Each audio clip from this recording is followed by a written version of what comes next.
Broadcasting from Manhattan Beach and the World Wide Web, you're listening to CHSR, HealthyLife.net.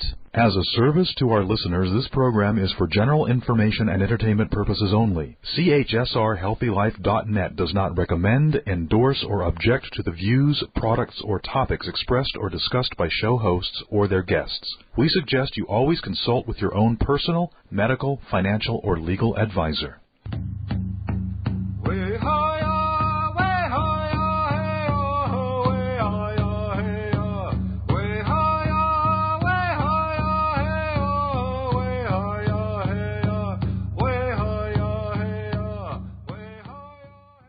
Greetings, or may I say Bonjour in Potawatomi, to those joining us for today's Indigenous Perspectives show.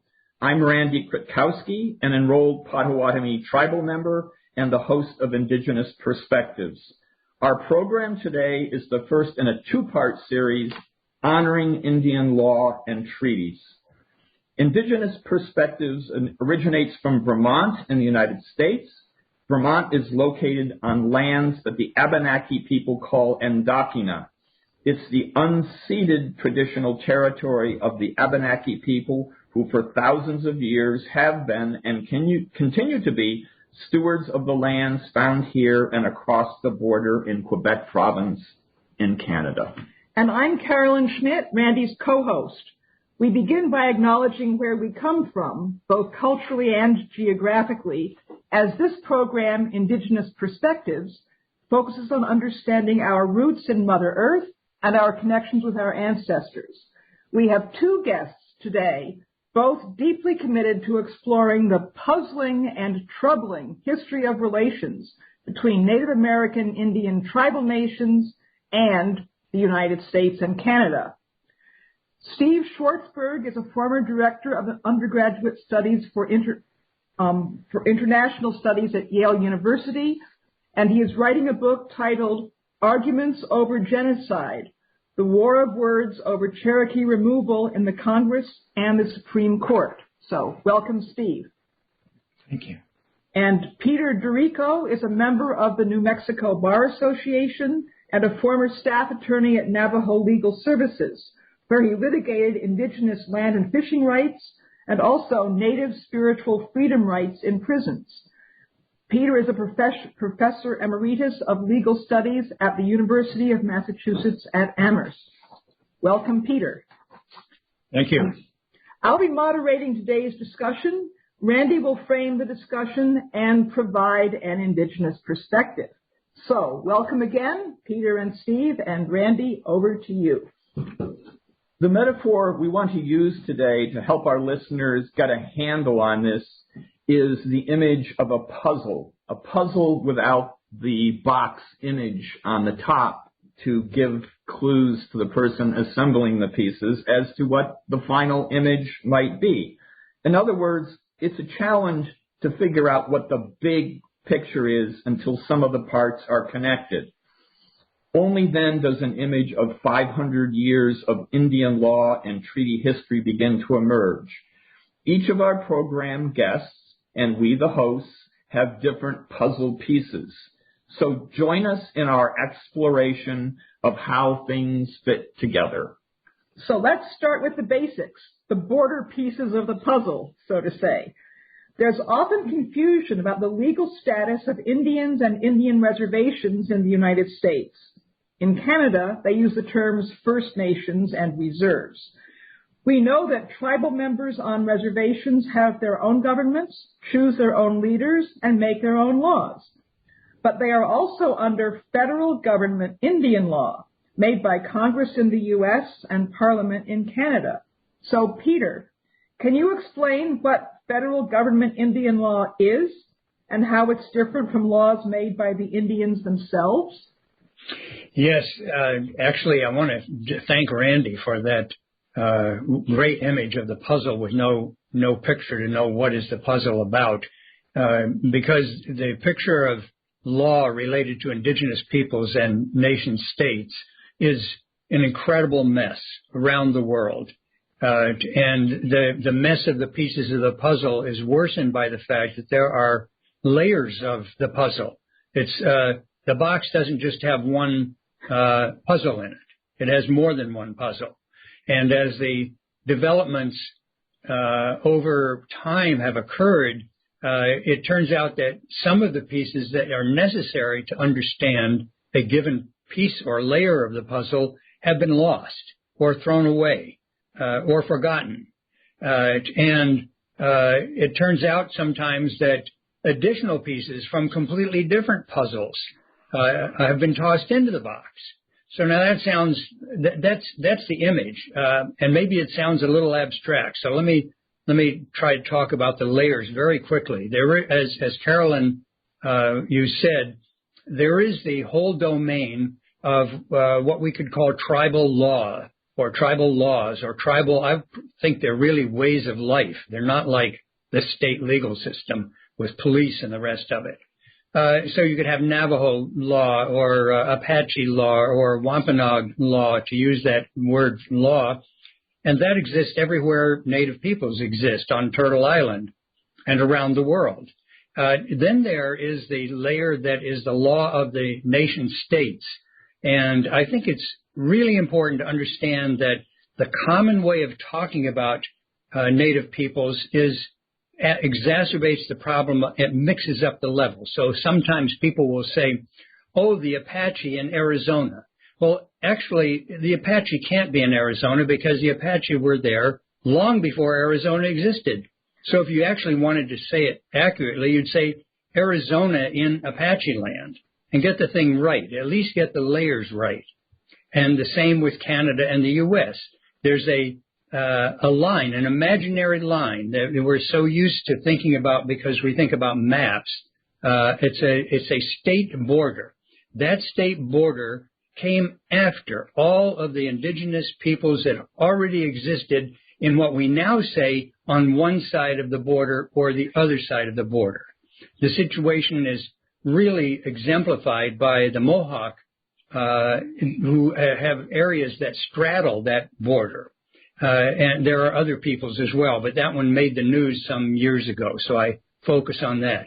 So that, in a nutshell, tribal law, if we want to use that phrase, law, tribal law is what indigenous peoples create out of their own culture for themselves, for governing their lives. Philip Deere referred to it. He said, we had a workable government. It was workable for us for thousands of years. Then there is the newcomer governments, the various nation states, Canada and the U.S., for example, in our part of the world, that come in and invade that pre-existing situation and then claim dominance over it and say, we're now the bosses of all of you. Okay, so this is fabulous, Peter, and really clear. So where does the federal Indian law come in? Federal, that's an interesting phrase. I have a book coming out sometime in 2022. It's currently scheduled. And the title of the book is Federal Anti-Indian Law. And that title basically says it all for me. The common phrase is federal Indian law in the United States. It's a scheme of government, including statutes, court decisions, agency regulations, all of them premised on the claim that the United States is superior to the native nations. And that the originating case that actually came from a specific case, the foundation, we can talk about in more detail later, but it's in 1823, the name of the case, Johnson versus McIntosh, and it's really a property case. So federal Indian law is really growing out of property law, and the key property law, so-called, is the decision in that case, Supreme Court of the United States, saying that the United States owns all of the lands of the continent, and that the native peoples who are already here don't own it, that they are like tenants, they are occupants. That's the way the court put it, that they are occupants on the land, they do not have title to the land. So from that property decision grew the system of law we call federal Indian law, which is the U.S.'s attempt to say, now that we have declared, we the U.S. have declared that we own your land, how are we going to handle you? The people. Randy has a comment. So, I'm going to draw Stephen in at this point because this is the perfect moment. You're referring to territory, and most listeners are going to say, well, don't we have treaties with Indians? Doesn't that define who has territory and who has authority on that territory? Stephen, jump in, because I know this is one of your areas. On this point, and I would say that the answer is yes, treaties do define this according to the Constitution, but no, treaties don't define this according to federal Indian law. And I'll explain what I mean by that in a moment. But I want to first thank you for this image of a puzzle and to suggest that if we go back in time, as Peter has started to do, to the late 18th and early 19th centuries, we get some sense of an outline of the puzzle that has been lost to us, that has been effaced with time. And so I want to take us back to two comments from people who were involved on the invader state side in the early days.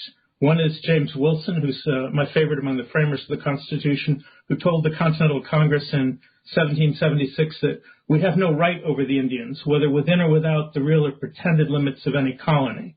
Grants made 3,000 miles to the eastward have no validity with the Indians. And that's a position that I think the United States has to come back to. And I'll talk about what I mean by that in a bit. The other quote I want to bring up, I can't give it to you from memory, is from Benjamin Franklin writing in 1783, where he says, "Savages we call them because their manners differ from ours, which we consider the height of civility. They feel the same way about theirs." And then Franklin goes on to talk about the great order and decency with which the Indians hold public meetings. And he goes on to talk about the role of women in these public meetings as being the records of the tribunals of the native nations. And he says, when we compare their memories after 100 years with our written records, their memories of the stipulations of treaties are exact.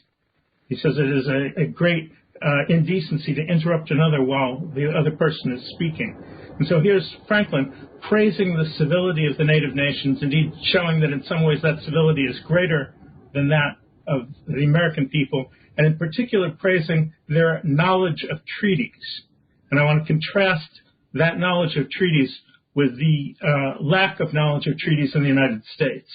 And this is the segue back to your earlier point about the Constitution and about what treaties mean in the Constitution as against what they mean in federal Indian law. So in the Constitution, treaties are described as the supreme law of the land. In the practice of federal Indian law, it said, this is as a result of what I call a bad faith interpretive stance toward the treaties that the United States has signed.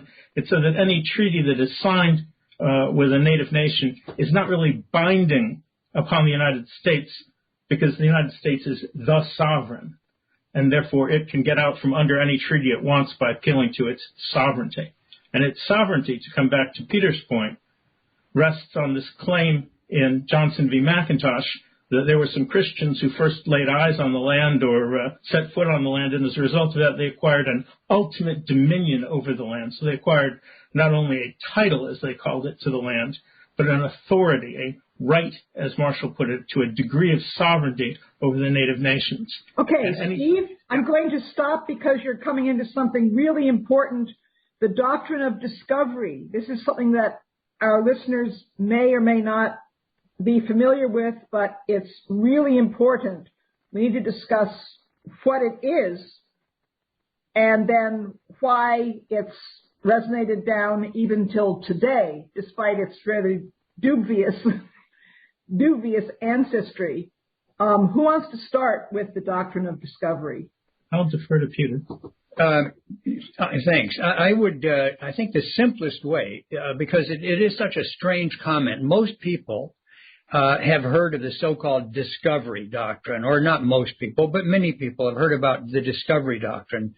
But discovery is short for Christian discovery. And the way we understand that is going back to that foundation case, Johnson against McIntosh, where Chief Justice John Marshall, who, by the way, is celebrated by so many historians and political scientists and jurists for this great man, he wrote the opinion in which he was very clear about the basis that he was saying that the U.S. owned the continent. And the basis, he said, came from the practice of the English monarch, and I would add here it was not just the English, it was the Spanish actually before the English, and it was the Portuguese before the Spanish, who relied on the papal doctrine that Christianity was supreme in the world. So Henry VII followed that tradition in 1496, and all of this is discussed by John Marshall in the case. In 1496, King Henry commissioned John Cabot, and this is a direct quote from the commission, "Discover countries unknown to Christian people and take possession of them, notwithstanding the occupancy of the natives who are heathens." So right there at the beginning of this whole theory or doctrine is an explicit statement that Christian people are superior to heathens and the natives are heathens.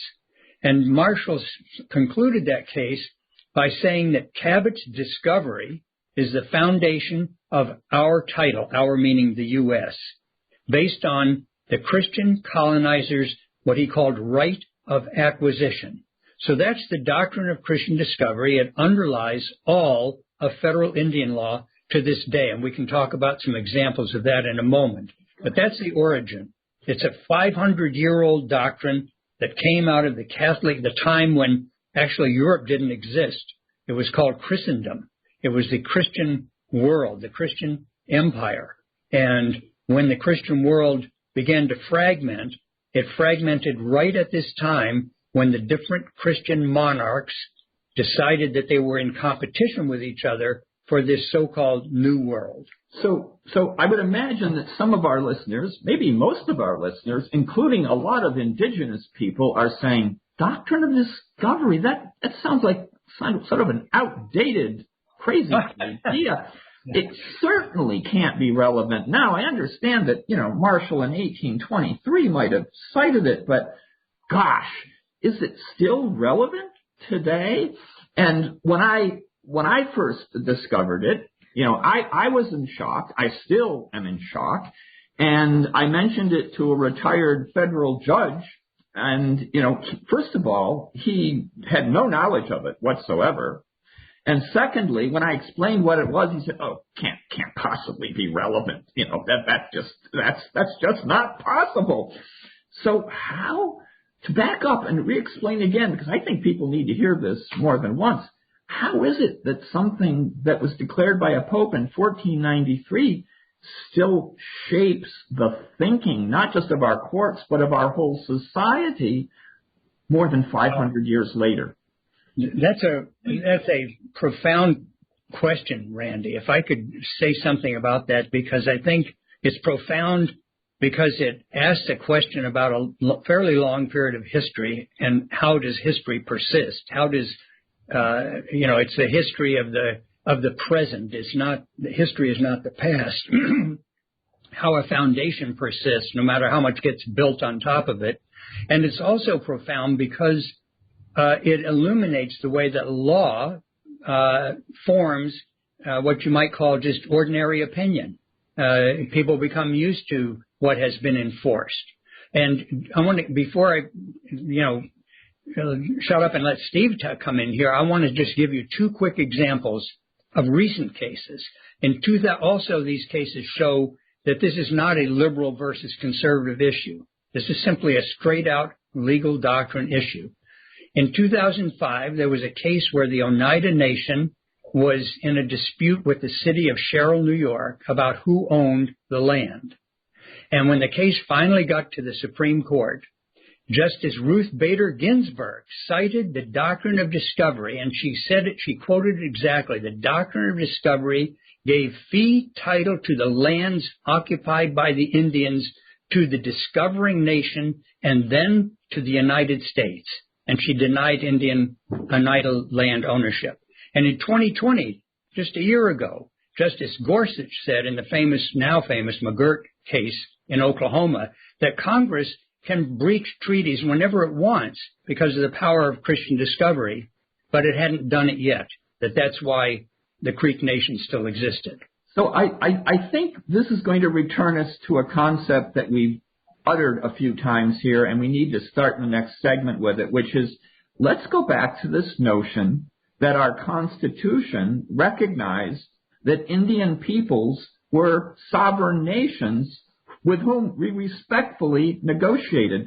And I'd like to start the second segment by giving Stephen an opportunity to revisit that and explain what he says is basically bad faith in terms of negotiating with those sovereign nations, because we have to keep coming back to that theme before the legal apparatus and superstructure really becomes clear. So let's take a break and we'll be back. Okay, so thank you, Peter Dorico and Stephen Schwartzberg. We'll see you in a bit.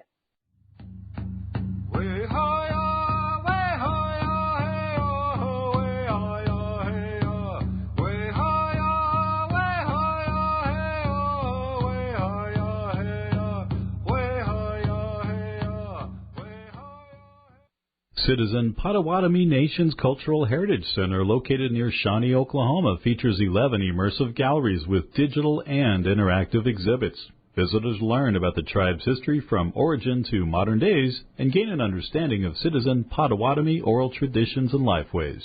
Admission is always free. Open Monday through Friday from 8 a.m. to 5 p.m., Saturday 10 a.m. to 3 p.m.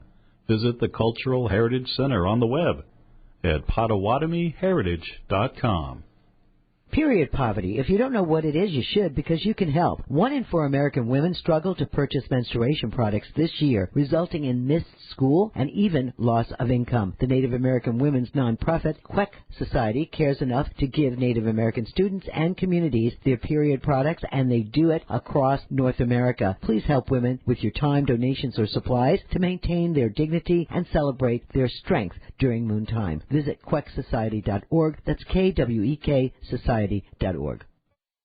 Listen up. The source for information and inspirational items about the struggle and wisdom of Indigenous people is the Syracuse Cultural Workers. They are committed to peace, sustainability, social justice, feminism, and multiculturalism, and they create beautiful visual materials like calendars, T-shirts, cards, and more, including their greetings and thanks to the natural world accordion poster that offers daily grounding for our relationship to the earth and its many fellow beings. Get so many wonderful items. Go there now. SyracuseCulturalWorkers.com.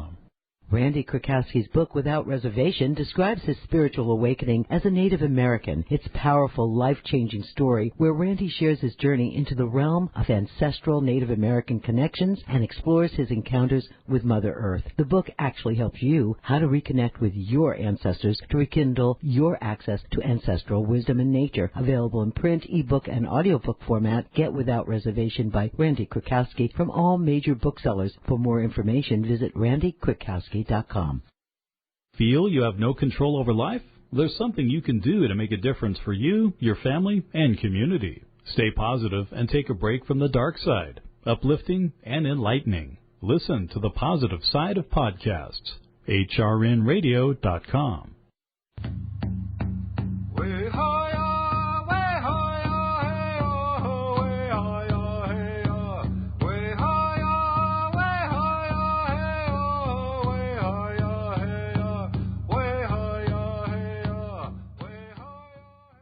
Welcome back to Indigenous Perspectives. We're talking today with our guests, Peter Dorico and Stephen Schwartzberg, on the whole issue of the puzzle of Indian treaties.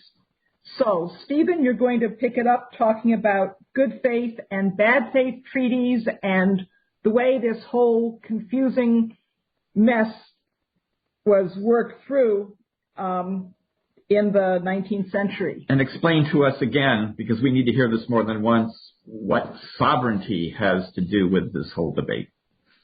Okay, so I started off the discussion last section with a quote from James Wilson: "We have no right over the Indians." That is to say, we have no sovereignty over the Indians. We have no authority over the Indians. They are sovereign. They have authority. But let me back up a little bit into the 15th century, if I might, to go back to the doctrine of discovery to set some of the basis for understanding the difference between those times and the early revolutionary period in the United States. In 1452, Pope Nicholas V gave a monopoly on the African slave trade to Alfonso V of Portugal. And in doing so, he claimed that the Portuguese had the right to enslave and take the properties and dominions of Saracens, pagans, and other enemies of Christ. And that set the tone for Europe as a whole to start to view peoples outside of Europe as inferior, as subject to being enslaved, as not Christian, and not really not Christian, but anti-Christian in the eyes of the Christians. The Christians are going to go be aggressive, and they're going to go blame the people they're being aggressive towards as though they were aggressive toward them.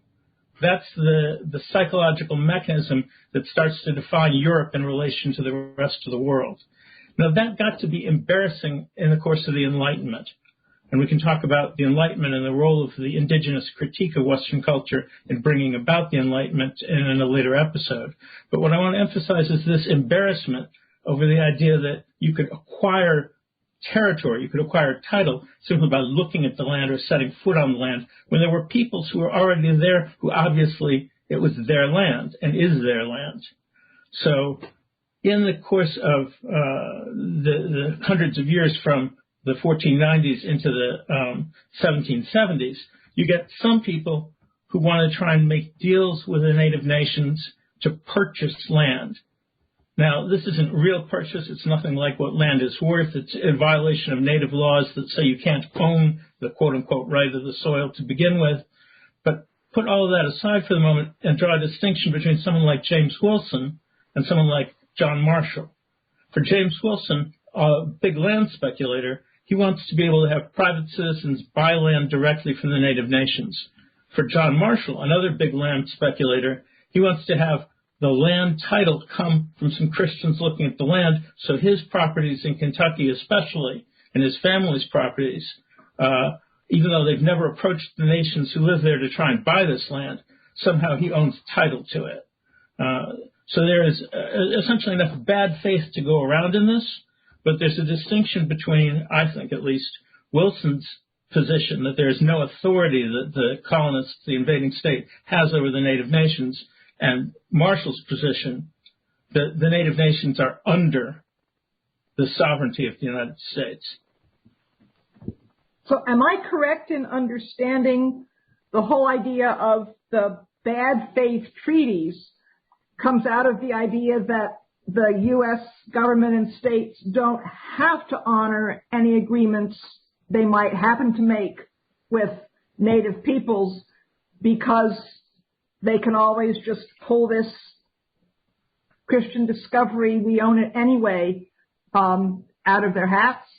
Yes, I think that's exactly right. Peter talks about this in his work as the exception.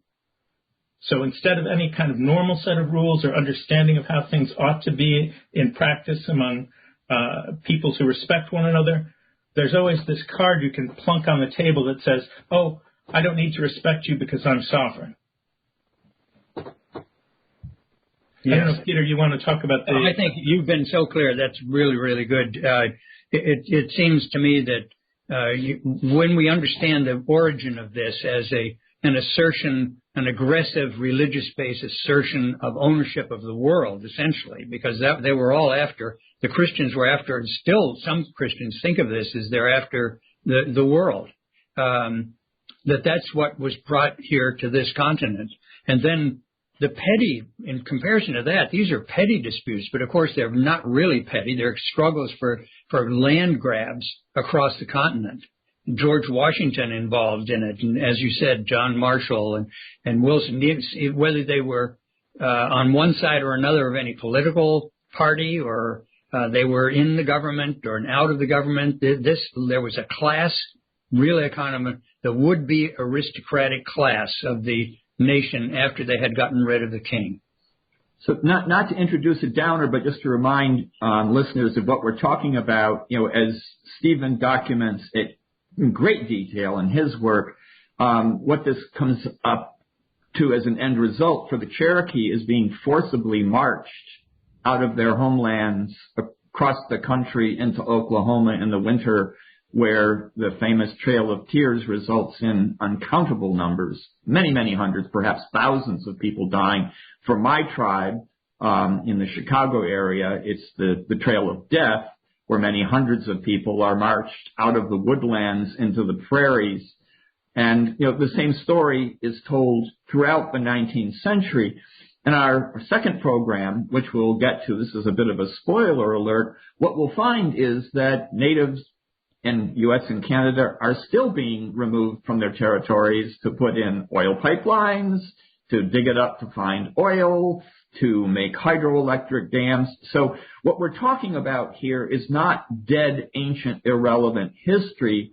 It's the foundations of, and I hate to say it, I can't even put it in quotes, legal precedents that become uncriticized and accepted so that mainstream society and greedy people can take the lands of indigenous people and use them as they darn well please.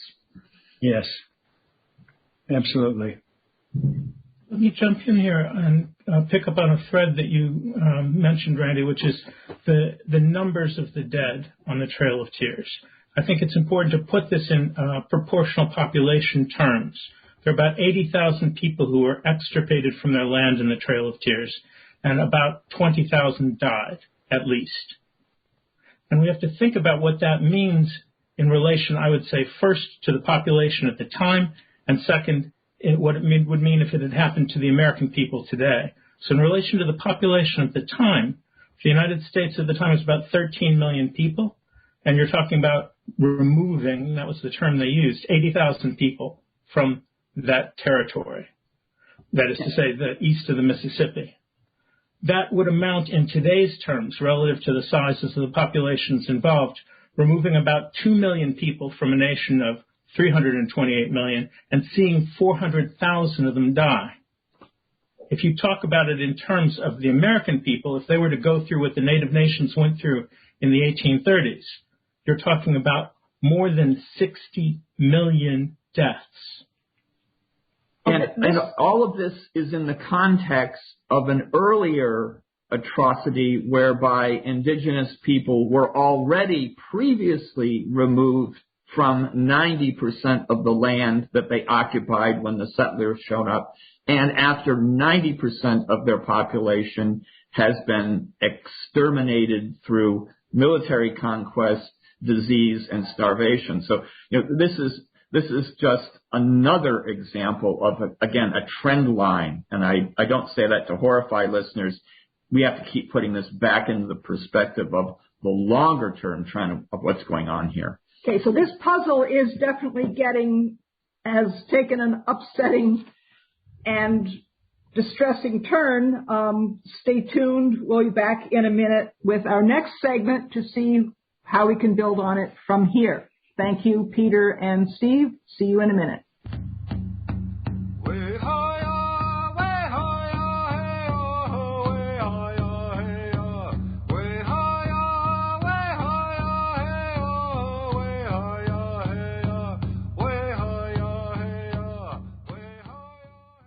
Located near Shawnee, Oklahoma, Citizen Potawatomi Nation is Potawatomi County's largest employer with a rich history and culture as a sovereign Native nation. Learn more about CPN by visiting its website, which includes information on services for members, tribal enterprises, government and constitution, the newspaper, and much more. All at Potawatomi.org. That's Potawatomi.org. Randy Krakowski's book, Without Reservation, describes his spiritual awakening as a Native American. It's a powerful, life-changing story where Randy shares his journey into the realm of ancestral Native American connections and explores his encounters with Mother Earth. The book actually helps you how to reconnect with your ancestors to rekindle your access to ancestral wisdom and nature. Available in print, ebook, and audiobook format. Get Without Reservation by Randy Krakowski from all major booksellers. For more information, visit randykrakowski.com. Since 1975, Inner Traditions has been publishing books for the healing and spiritual journey. Their mission is to rediscover, preserve, and protect these spiritual traditions of the world so that humanity will forever have the tools to create a better future that will celebrate and heal the earth. Inner Traditions books, card decks, and other products are available wherever books, ebooks, and audiobooks are sold. Or visit InnerTradition.com's online bookstore. And while you're there, sign up for their free newsletter to receive special offers. That's InnerTraditions.com. Period poverty. If you don't know what it is, you should, because you can help. 1 in 4 American women struggle to purchase menstruation products this year, resulting in missed school and even loss of income. The Native American women's nonprofit, Queck Society, cares enough to give Native American students and communities their period products, and they do it across North America. Please help women with your time, donations, or supplies to maintain their dignity and celebrate their strength during moon time. Visit quecksociety.org. That's KWEK Society.org. Don't get angry. Anger is a negative emotion that suppresses your immune system that may cause health problems. Make a positive difference by working together to protect and support your family, friends, and community. Take a break from the dark side. Uplifting and enlightening. Listen to the positive side of podcasts. hrnradio.com.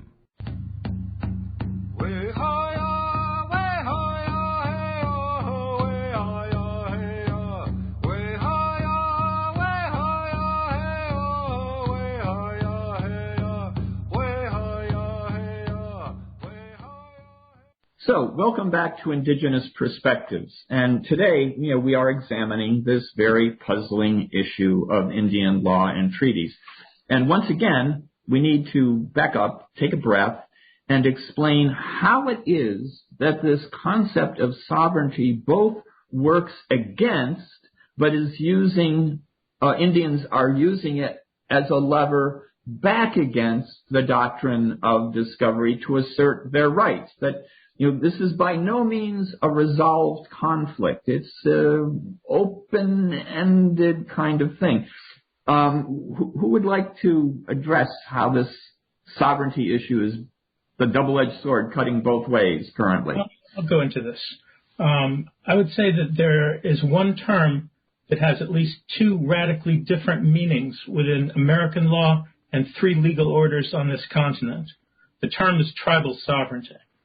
And within the context of native law, tribal sovereignty means the original free and independent existence that the native nations had before the European invaders arrived. Within the context of the manufactured law that the Supreme Court has fabricated, tribal sovereignty means whatever the government leaves the native nations in the way of self-government. And then there's the Constitution of the United States as it was originally intended by people like James Wilson, who, although he was a large land speculator, at least had the decency to say the United States has no right over the native nations, meaning a treaty with a native nation is binding, and as the Constitution says, is part of the supreme law of the land. So if we look at the case of Cherokee Nation v. Georgia in 1831, where the Cherokee Nation is trying to prevent the Trail of Tears, is going to the Supreme Court and saying, we have a treaty with you that says you guarantee this land to us forever. What does this mean? Are you not going to keep your word? And there are 2 Supreme Court justices who dissent from John Marshall's position. John Marshall's position is that the native nations are completely under the sovereignty and dominion of the United States. Therefore, they don't count in treaties with them, aren't binding, at least they've got no way into court in order to try and argue on behalf of their rights under these treaties. That's John Marshall's position. Smith Thompson and Joseph Story say, wait a minute. Treaties are the supreme law of the land. These treaties are binding. As a result of these treaties, we should intervene with an injunction on behalf of the national rights of the Cherokee Nation vis-a-vis the state of Georgia. So you have different positions with regard to tribal sovereignty, 3 major positions. I argue that the intention behind the Constitution's position, properly understood, is respect for tribal sovereignty in the way it is understood within native law. That's what the best understanding of the Constitution is. And that's the understanding that the Supreme Court should return to, rather than this fabricated understanding that it's created out of whole cloth, that because of the doctrine of Christian discovery, the United States can pull out the sovereignty piece of the puzzle, the sovereignty card, whenever it wants, and trump any treaty. Yeah, if I can add to that, that's so clear that the struggle for the understanding of sovereignty as between native peoples and the United States was going on right from the start, and it's there in the cases, it's there in the documents. I think if we broaden out this using Randy's puzzle notion, we begin to understand that the concept of sovereignty itself implies struggle. Sovereignty likes to pretend the sovereign. I'm the boss. I'm the king. I'm the leader. But underneath that claim is a struggle. So we see it even in the very beginning of Christian discovery doctrine when Portugal got the Pope to say Portugal has basically a sovereign position vis-a-vis the African trade in slaves and whatever else Portugal wanted to trade in. And that was because Portugal and Spain were in competition for this. So when it happened to be that the Spanish were the ones who sponsored Christopher Columbus, and then they say, wait a minute, okay, Portugal, you can have Africa, we've got the New World. They went to the Pope because the Pope was considered by both Portugal and Spain as being the sovereign of Christendom. The Supreme Pontiff is a title that's still sometimes used. And from that point forward, Christian discovery begins to be used by all the rest of the Christian kings, France, England, Spain, Portugal, all in competition with each other for who is going to get the so-called sovereignty over the New World. So it's just what we could think of as the accidents of history that finally boil down to the English on this part of the continent, what we call America today, the English, and then the English being ousted by the colonial people themselves, the colonizers, to have a so-called revolution. And all along the way, the claim of sovereignty and the struggle for sovereignty are being passed along, with one group after another group claiming they have the sovereignty. So then we bump into the indigenous peoples who are already here, who, as Steve points out, there were many people like Wilson and others and Franklin who understood, well, these are obviously the sovereigns here. Now, that recognition did not please other people like Marshall and George Washington. So they said, no, that's not sovereignty. We have the sovereignty. We, the U.S. And that struggle persists to today.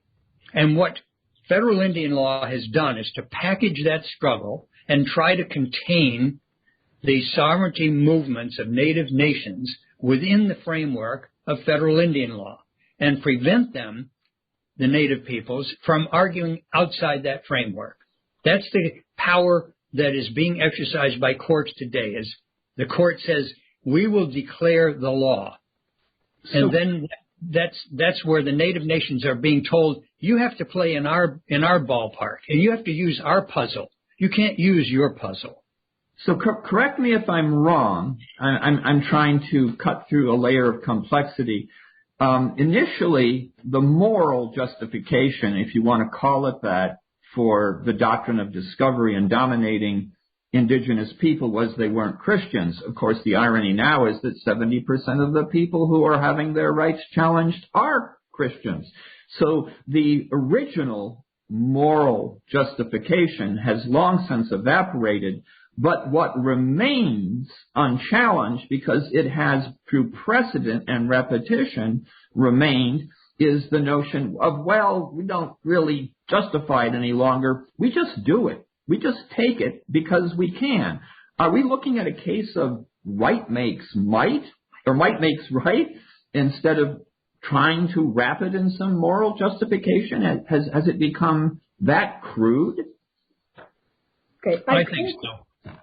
I would just say yes, and we can talk about it in the next section a little bit, but yes, simple answer is yes. It's an assertion of Mike. Go ahead, Steve, sorry. I would say yes, but I would qualify it by saying that it's not only vis-a-vis the native peoples that this claim is made, it's vis-a-vis other European nations, and that part of it I want to get to in the next segment. Okay, we'll do that in just a minute. Stay tuned, everyone, and thanks again, Peter and Steve. See you in a bit.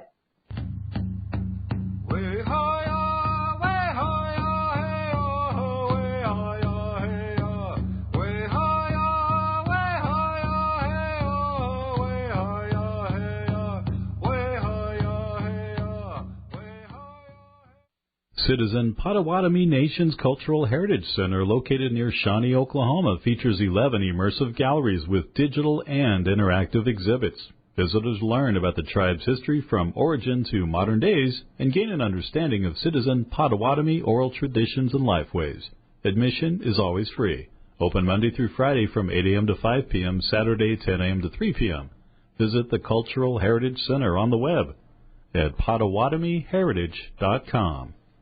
Period poverty. If you don't know what it is, you should, because you can help. 1 in 4 American women struggle to purchase menstruation products this year, resulting in missed school and even loss of income. The Native American women's nonprofit, Queck Society, cares enough to give Native American students and communities their period products, and they do it across North America. Please help women with your time, donations, or supplies to maintain their dignity and celebrate their strength during moontime. Visit quecksociety.org. That's KWEK Society.org. Listen up. The source for information and inspirational items about the struggle and wisdom of Indigenous people is the Syracuse Cultural Workers. They are committed to peace, sustainability, social justice, feminism, and multiculturalism, and they create beautiful visual materials like calendars, T-shirts, cards, and more, including their Greetings and Thanks to the Natural World accordion poster that offers daily grounding for our relationship to the earth and its many fellow beings. Get so many wonderful items. Go there now. SyracuseCulturalWorkers.com. Randy Krakowski's book, Without Reservation, describes his spiritual awakening as a Native American. It's a powerful, life-changing story where Randy shares his journey into the realm of ancestral Native American connections and explores his encounters with Mother Earth. The book actually helps you how to reconnect with your ancestors to rekindle your access to ancestral wisdom and nature. Available in print, ebook, and audiobook format, Get Without Reservation by Randy Krakowski from all major booksellers. For more information, visit randykrakowski.com. Where positive people and radio unite. HealthyLife.net.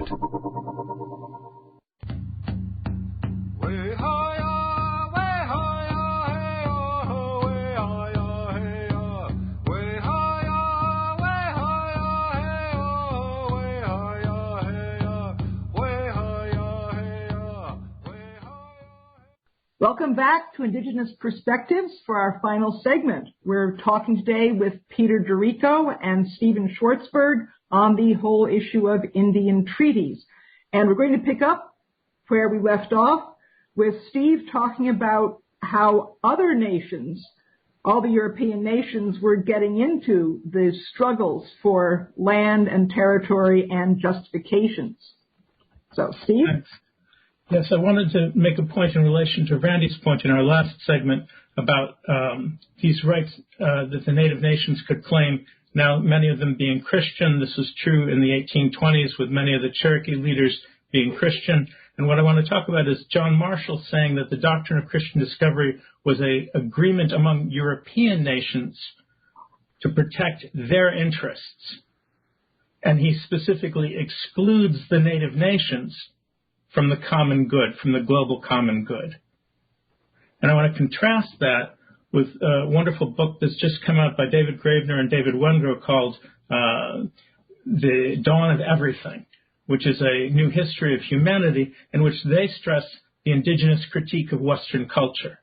So they're talking about Jesuit missionaries coming over and encountering people in their dialogues while they're trying to convince them as missionaries of arguments against the missionaries' position that are eloquent and persuasive to the missionaries, and that they got to warn people about back home because they're going to come over and they're not going to know how to cope with these arguments.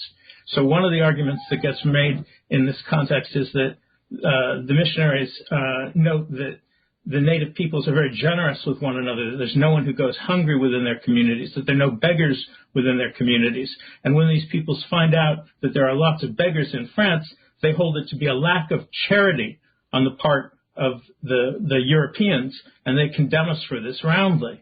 You have other missionaries who come in and who say that they behave without any subordination to order and to hierarchy, that they're all free, that their chiefs only have authority in as far as they're eloquent, that no one will do anything when ordered to do so unless they find it pleasing to them. This contrast between European hierarchy and domination and European selfishness and greed, and the way of life of the native peoples was profoundly impactful in Western culture. It's one of the major streams flowing into the Enlightenment. And I like to think that for the future, as the struggle that goes back for centuries continues, the European peoples, the Euro-Christian peoples, as Tinker calls them, may become more respectful of the Indigenous critique, more willing to listen and take in the Indigenous critique, and to change their approach to the world. I think that helps people to understand that the current ongoing struggles that are articulated by Indigenous peoples as sovereignty struggles, and as we said earlier, sovereignty is always a question of struggle. It's always a claim, and there's always counterclaims, and that what we see going on now among Indigenous peoples in this struggle is a struggle for a way of life, if I can put it that way. It's not just a simple jurisdiction thing. You know, there could be a struggle between the state of Massachusetts and the state of Connecticut about who controls some particular, stream of revenue. And they would say, well, the sovereignty of this state and the sovereignty of that state. Those are technical questions. That's not the level that we're talking about when we're talking about Indigenous sovereignty struggles. And I think the best current example is what's happening in White Earth right now, Ojibwe, the litigation that's being conducted in the name of wild rice. And just think about that for a minute. Wild rice is understood as a living entity, which of course it is, and as a living entity as having legal rights. And as a legal right-holding entity, it can litigate to protect itself, protect the water it needs, etc. So the White Earth case of the Manuman, as it's said, the wild rice, is a struggle for a way of life, a different way of thinking about who are human beings in this world anyway. What is our relationship to everything else that exists? That's a very different conception from the European Christian conception of life, in which the world is resources for development. And that's it. That's basically what life is, resources for development to make humans richer in wealth. So the struggle is a very deep philosophical one at the same time that it's a legal jurisdictional one. And I think that the nations that are conducting these struggles understand that.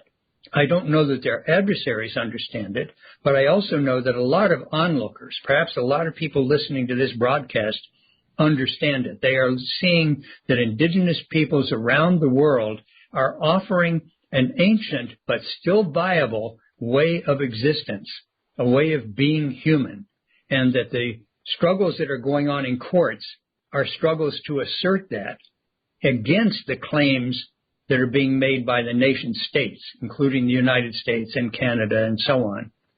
That's the level at which the sovereignty struggle is playing out. It still is like the mixed up puzzles in the box that we started off with earlier, Randy's image. Mixed up struggles in the box, but one layer of that, or maybe all of the layers, boiling up underneath them is the power and energy and persistence of Indigenous peoples who are still here, have been here since time immemorial, and are saying, today, we are still here. That's what I think the sovereignty struggles are really all about. I love the fact that two marvelous gentlemen who are not by blood Indigenous are delivering the most eloquent moral justification for reassertion of native sovereignty that I have heard. It's flipping the whole notion of the doctrine of discovery on its head. And as Stephen pointed out, this Enlightenment critique of European culture, I think is boiling to the surface. You guys know it. We're all seeing it in the newspapers. There's a sense of moral bankruptcy in our culture. People are talking about the Anthropocene and the end of our, economic and political system. People can get very, very negative. But then they turn to Indigenous people and they sense intuitively that there's something there, there's inspiration there, a regrounding in Mother Earth, in the very territory that was taken away. And ironically, after trying to strip these people of their culture and force them to assimilate to European culture, we're having this belated aha moment of maybe we need to rescue them and maybe we need to rescue ourselves by giving not just voice back to Indigenous people, but as we can discuss in the next program, actually beginning to rematriate and give back territory directly to Indigenous people, and in many cases buying up land and putting it in trust and then making Indigenous people stewards of that land, knowing that they will take better care of it than the people who were grabbing the lands and removing the Cherokee. So in our next program, I think we're going to run with some of these ideas. We'll come back to the question of why it is so important that Mahnomen is taking the state of Minnesota to court. And I think we can give both mainstream listeners and Indigenous listeners reason for hope as we go forward, that we can break through this puzzling and troubling past. So we want to close by saying, miigwech, thank you to the listeners. I want to thank again, Stephen Schwartzberg and Peter Derrico, who will rejoin us. They're our guests today, and they will be back for our next program. I'm so pleased that you are listening. I hope this broadcast has given you time and space to reconnect with your roots in Mother Earth and with your ancestral roots. Before your busy day distracts you from this moment, I encourage you to take a few minutes to reach out and feel the presence of living flora and fauna, and perhaps even that of your ancestors. Allow yourself to touch their presence, capture that moment, and hold on to it. And also, if you will, write to me and let me know about your experience. I can be reached at randykwiatkowski@hushmail.com or through my website, randykwiatkowski.com, where you can also find transcripts and supplemental materials for shows like today's. That will have your ability also to give us perhaps questions for our next show. Thank you so much for tuning in. Goodbye.